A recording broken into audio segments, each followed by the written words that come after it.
Sue Hamilton, Indian Philosophy. A very short introduction. Life's biggest questions often arrive in quiet moments. You might find yourself watching the sunset, stuck in traffic, or lying awake at night when they surface. What makes your thoughts and feelings real? Where does your consciousness end and the world begin?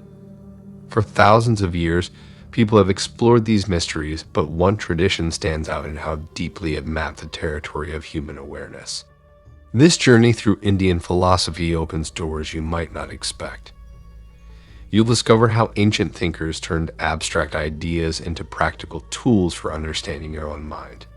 As you explore their insights about consciousness, reality, and human potential, you'll gain new ways to think about your own experience. Their answers still resonate today, offering fresh perspectives on questions that modern science is just beginning to ask. Ready to see the world and yourself in a new light? Let's get started. Chapter 1. Mapping the Universe. In the vast landscape of human thought, there's a profound tradition that approaches life's biggest questions differently. Indian philosophy stands unique in how it weaves together what Western minds often keep separate: the quest for wisdom and the path to spiritual fulfillment. While Western thinkers since Kant have typically separated religious faith from philosophical reasoning, Indian philosophy takes a different approach. Schools like Advaita Vedanta and figures such as Shankara show how these two are inseparable parts of the same journey, both of which we'll explore in more detail later. Indian philosophers are not just seeking intellectual understanding.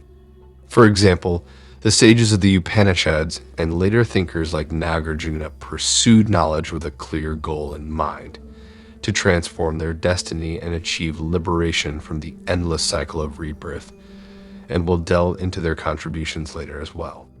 This brings us to karma and rebirth, two cornerstones of Indian thought that shape its entire philosophical landscape. Karma is a sophisticated understanding of how actions create consequences, not just a simple what goes around comes around concept. Originally, this meant ritual actions performed by Brahmin priests, whose precise ceremonies were believed to maintain cosmic order. But by the 5th century BCE, this understanding evolved to encompass all actions, with their effects potentially spanning multiple lifetimes. The Buddha would later revolutionize this concept by teaching that intention, not just action, was the key to karmic consequences. These Brahmins, who shaped so much of this tradition, traced their lineage to the Aryan people who made northern India their home. They created an incredible system of knowledge written in sacred texts called the Vedas. Their world centered on sacrifice, detailed ceremonies they believed maintained the harmony of the cosmos. These rituals represented a complete view of how the universe worked, with properly performed ceremonies. The Brahmins maintained their position at the top of society because people believed their ritual purity kept these cosmic maintaining ceremonies effective. Yet within this world of external ritual, a remarkable shift took root. While some Brahmins focused on performing ceremonies, others turned their attention inward. These inner-focused thinkers developed the teachings found in the Upanishads. These texts introduced a revolutionary idea: your deepest self, or Atman, shares its nature with the universal essence, or Brahman. This teaching was more than just philosophy. It showed a path to freedom from rebirth through direct knowledge of this ultimate truth. This evolution of thought reveals something central about Indian philosophy. It transforms both understanding and experience of reality. Whether through precise ritual actions or deep insights into the nature of things, these thinkers aim for practical results, breaking free from the cycle of rebirth and knowing the highest truth. But this wasn't the end of India's spiritual evolution. As the Brahmins continued their practices and developed their ideas, new questions arose that their traditional answers couldn't fully address. People began asking deeper questions about human suffering and the meaning of life. An unexpected source, a privileged young man from a small kingdom, would soon provide new answers to these questions, whose quest for truth would rock the foundations of Indian thought. Chapter 2: Buddha's Revolutionary Path to Awakening. Into this ritualistic world came someone who transformed Indian thought forever. Around 485 BC, Siddhartha Gautama was born to a wealthy family in what we now call Nepal. His life of comfort couldn't shield him from life's deepest questions. Why must we grow old? Why do we suffer? Can anyone escape these basic facts of being human? By his early 30s, these questions drove him to leave everything behind. His palace, his wealth, even his wife and newborn son. This young prince who slipped away in the night would eventually become known as the Buddha, the Awakened One. He sought answers, studying with great teachers and testing harsh practices. But nothing satisfied his quest. Then he discovered something new, a form of meditation that led to 3 extraordinary discoveries. He saw his past lives and how actions shape future births. Most importantly, he found a way to break free from this endless cycle. These insights became the foundation of his teachings as the Buddha. He shared what he called the Four Noble Truths, but took a completely different path than the Brahmin priests. His focus turned to understanding how we experience life itself. He taught that all human life carries dukkha, a term that encapsulates a deep sense that something's missing. This feeling comes from trying to hold on to things that can't last, like youth, good health, or even our closest relationships. The Buddha's most striking teaching centered on 2 ideas: how everything connects and how nothing stays the same. Unlike the Brahmin's view of an unchanging self linked to cosmic reality, he showed how our experiences build themselves moment by moment through the way our minds work. Everything we know, he said, depends on something else. You won't find anything that exists all by itself, unchanged. He created a balanced approach between extreme self-denial and complex rituals. His monastic community showed a middle way, balancing society and spiritual growth. This practical focus, combined with his penetrating philosophical insights, would go on to influence not just Buddhist thought, but the entire landscape of Indian philosophy, forcing other traditions to refine and defend their positions in response to his radical critiques. The Buddha's revolution touched something deeper than philosophy. He opened a path to freedom that anyone could walk, regardless of their social standing or ritual knowledge. By turning attention from abstract theories to direct experience, he changed how people would think about wisdom and truth for centuries to come. These ideas spread rapidly across northern India, challenging the established order. The Brahmin priests couldn't ignore this new way of thinking. Their response led to fascinating defenses, starting with a focus on language.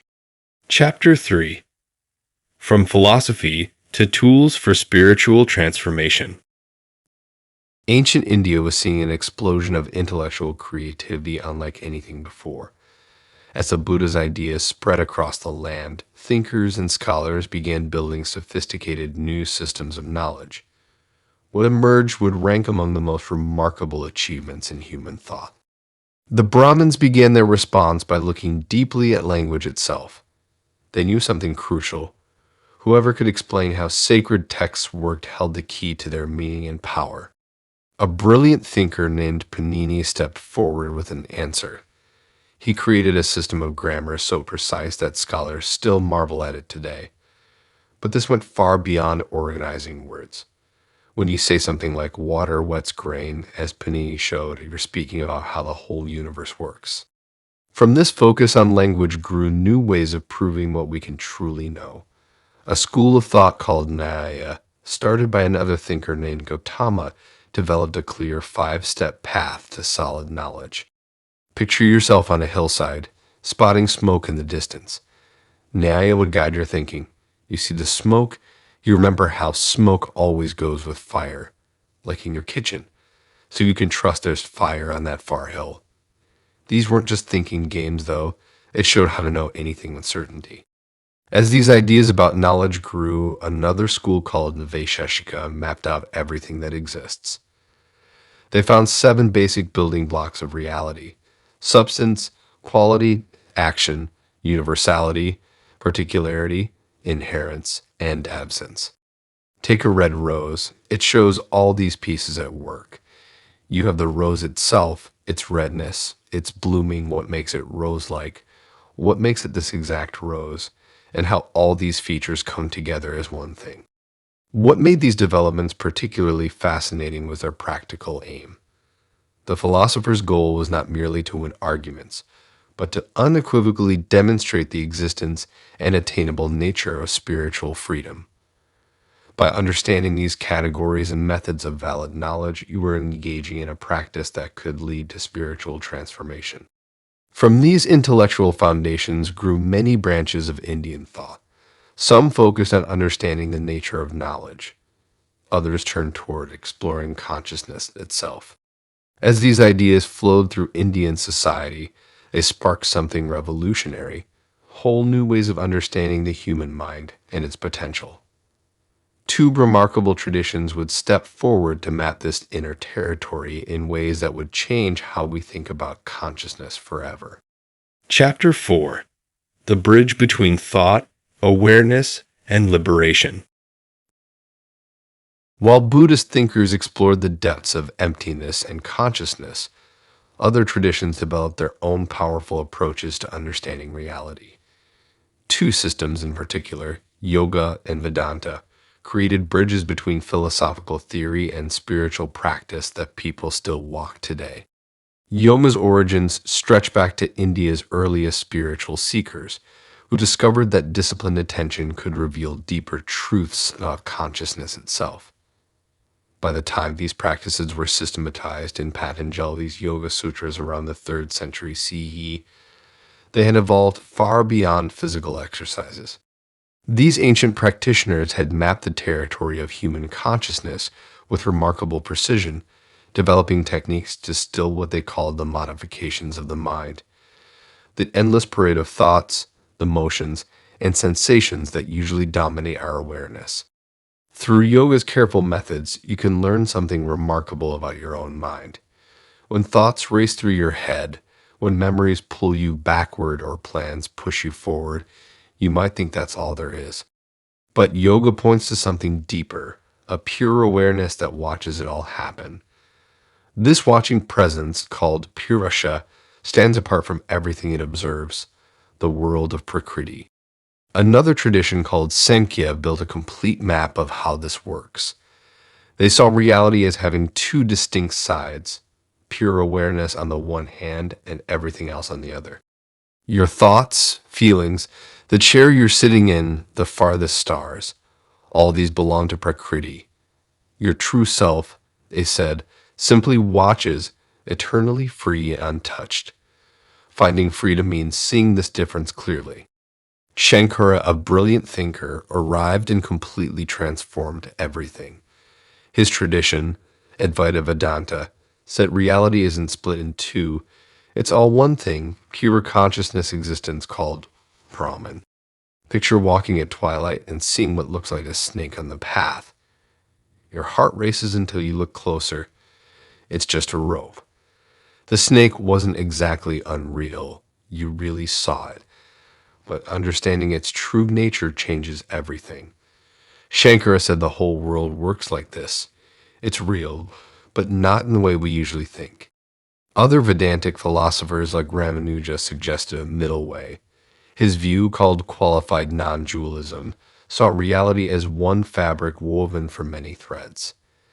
Yes, everything connects in one great unity, but the distinctions we see still matter, just as red and blue threads keep their colors in a tapestry. These weren't just clever ideas for debate. Each tradition offered a different map to freedom, a distinct way of seeing yourself and your place in the universe. As these ideas moved beyond India's borders, they took root in new soil. Buddhism flowered across Asia, while Vedantic wisdom found new audiences in distant lands. One moment stands out in this journey, when a young monk stepped onto a stage in Chicago in 1893, bringing these ancient insights to the modern world. Chapter 5: The Living Breath of Indian Philosophy. On September 11, 1893, a young Indian monk in orange robes stood before thousands at Chicago's World Parliament of Religions. When Swami Vivekananda had addressed the crowd with the words, "Sisters and Brothers of America," he received a standing ovation that lasted several minutes. No one expected this voice from the East to make ancient Indian wisdom feel so alive and relevant to everyone. That day changed how the West would see Indian philosophy. Rather than an exotic curiosity, Indian philosophy began to be seen as a sophisticated tradition with insights into consciousness and human potential. This moment sparked a new chapter in Indian philosophy's long story. You can see its influence everywhere today, though often in unexpected forms. Walk into any major university, and you'll find students studying ancient Indian texts right alongside Plato and Kant. Step into almost any neighborhood in the world, and you'll probably find a yoga studio, even if many students don't know about yoga's deep philosophical roots. This modern flowering of Indian thought started in an interesting way. When Western scholars first began learning Sanskrit and reading India's ancient texts in the 1800s, something unexpected happened. Indians themselves started to view their philosophical heritage from a new perspective. Some traditions found special success in this new world, particularly Shankar's teachings about the ultimate unity of all things, which Vivekananda presented so powerfully in Chicago. Today, Indian philosophy travels two paths. In universities, scholars employ contemporary tools to examine these ancient concepts, demonstrating that they are just as rigorous as Western philosophy. This work helps break down old myths about Eastern thought being purely mystical. Meanwhile, traditional schools in India keep teaching these ideas the old way, focusing on how they can transform your life. But here's the thing, this split between thinking and practice is new. As we mentioned earlier, the original Indian philosophers saw no gap between careful reasoning and the search for spiritual freedom. Maybe that's the big challenge and the big opportunity for Indian philosophy today, showing how these ideas can be both intellectually deep and life-changing. These traditions speak powerfully to modern questions, especially about consciousness, something science is just beginning to explore. Their careful studies of meditation, how we perceive things, and the nature of awareness offer fresh angles on age-old mysteries. What watches your thoughts? How does your consciousness connect to the world? What does true freedom feel like? As we keep asking these questions, Indian philosophy lights up new paths to understanding ourselves. Thanks for watching. Today, we explored Sue Hamilton's Indian philosophy and uncovered how it maps out human consciousness, blending deep intellectual ideas with spiritual growth. We started with the Brahmins, whose rituals laid the foundation for early theories of reality. Then the Buddha turned the focus inward, emphasizing personal experience and sparking a wave of fresh thinking. In response, the Brahmins refined tools like language, logic, and methods to better understand the world around us. Next, we saw how traditions like Yoga and Vedanta introduced hands-on approaches to exploring consciousness and achieving inner freedom. And let's not forget Vivekananda. He took these ancient ideas global, inspiring conversations that still resonate today. Whether you're studying these concepts formally or simply curious about the mysteries of life, Indian philosophy offers timeless insights into who we are and what we can become. If you enjoyed this journey, don't forget to like, share, and subscribe for more thought-provoking content. And hey, let us know in the comments, what's one idea from this video that sparked your curiosity? Until next time, stay curious